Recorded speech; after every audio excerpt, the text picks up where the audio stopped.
All right, how we doing this morning?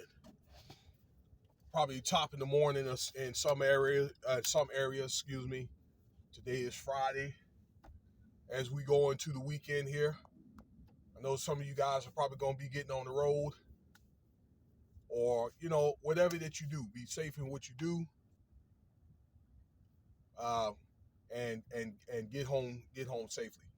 Now, let me get right into it. All right, and it's not one of the things where I'm going to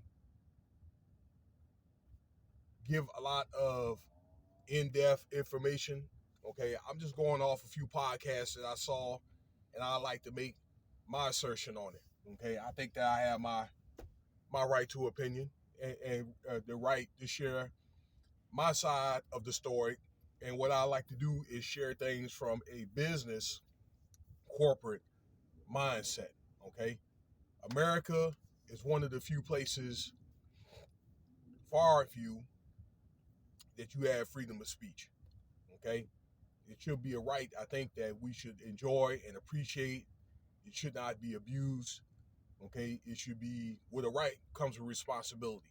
All right, but also things could be limited in a corporate mindset, or anything that could be maybe detrimental to the government. Freedom of speech can be limited. All right, I want to speak on this Kyrie Irvin. Now, I spoke on this before a couple of days ago. Okay, that well, what's going on now is, it's to my understanding that the owner has fined him $500,000 for those quote unquote anti-Semitic comments, which he did not make. Okay, uh, and it's to my understanding as well as these comments were reposted on Amazon. Now, there was a book that was also uh, related to this. Okay, and the book, actually, which was sold on Amazon, is now the top selling book. All right, so that's kind of a ripple effect.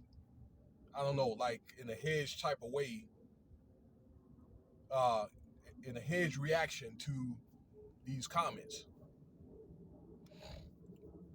Again, I believe that Kyrie Irving was very elaborate. I'm not going to back down from it on those comments.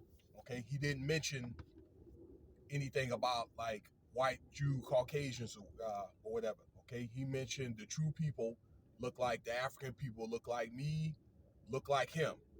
That's all he did. All right. When I saw the interview, I didn't look at the comments, but I did see the interview with this so-called woke pundit. All right, and he didn't back down from it. He didn't apologize. Okay, and I'm thinking this. You see, again, you have to look at things from a broader aspect.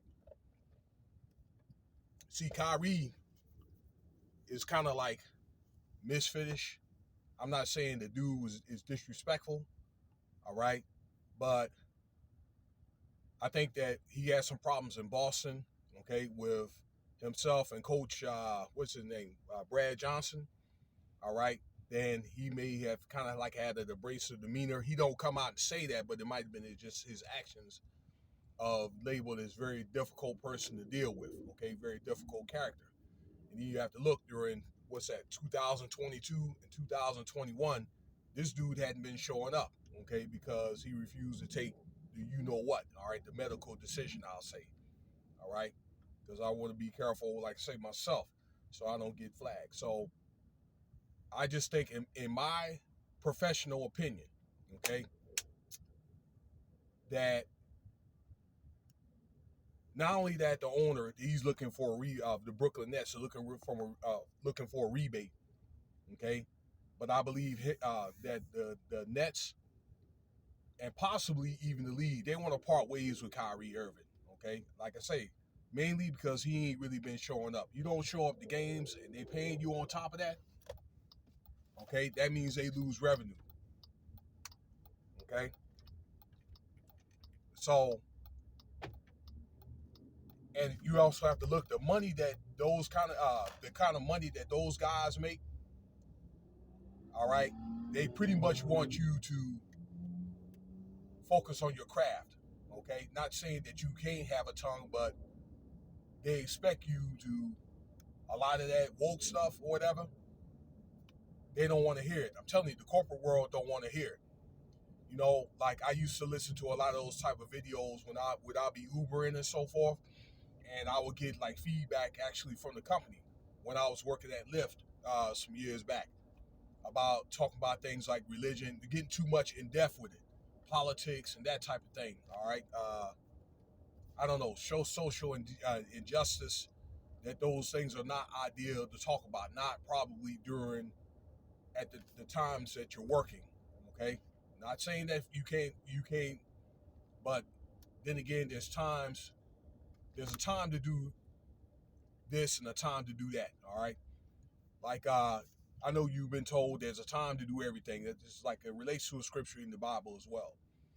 Okay, but this was all about. Number one, he wasn't showing up, and number two, he didn't apologize. The thing that gets me is from looking at like I'd say Kanye, but Kwame Brown, and I didn't know that that book was on Amazon until like last night. What puzzles me is Jeff Bezos allowed this post to stand up. I guess Amazon now has a social media site. Somebody correct me if I'm wrong. Okay, he allowed the post to go up, and then it's all this black backlash. It was from an old post, and then the book ended up becoming a number one seller, and then all this stuff comes out about Kwame Brown. Not only that he was fined, but he was suspended for a certain amount of games. I don't know how many games until I guess what's the name? Kyrie is able to, I guess, until he apologizes. Okay, you see how this works? That it seems like he's being used. I guess being that he now identifies himself that he's woke now, quote unquote woke, and now he's being used. Okay, he's being used as a target. You know, so it's in the end of the day, it's like it's like he's how can I say condemned, but it's at the same time like it's a business move. All right, this goes to show how doggy dog this business is, like Amazon or uh, NBA. Okay, that these corporate businesses are. Uh, I know when I'm telling you there. All right, I've been self-employed for 6 years. I've been in charge of people. I've had my own business. All right. And when I say I was in charge of people, I've had like 40, 50 people when I was in the Army, up under me. So I'm telling you that from, again, like a professional corporate mindset. All right. I'm want to say that I'm with Kyrie Irving. Okay. And you do need to understand that maybe look at things from a broader aspect or whatever. Okay. That really, in the end of the day, it's about business. And let me leave you with this. You never know what goes on behind closed doors because, and I said this during the Kanye West video, these guys could be behind closed doors. This could all be orchestrated. These guys could be laughing it up, okay? While everybody else is confused. And then it's all about getting these ratings and all that, okay? On social media and the news and all that, okay? It could be like a power move, like a business move behind closed doors. So take this stuff with a grain of salt. Don't get too much caught up in it. All right, and look at things from a broader aspect, okay, than just the story. And I'm gonna leave you with that. Thank you for your time here. Looks like I can't get on base. And feel free to like, subscribe, share. Let me know what you think about this topic. All right, peace.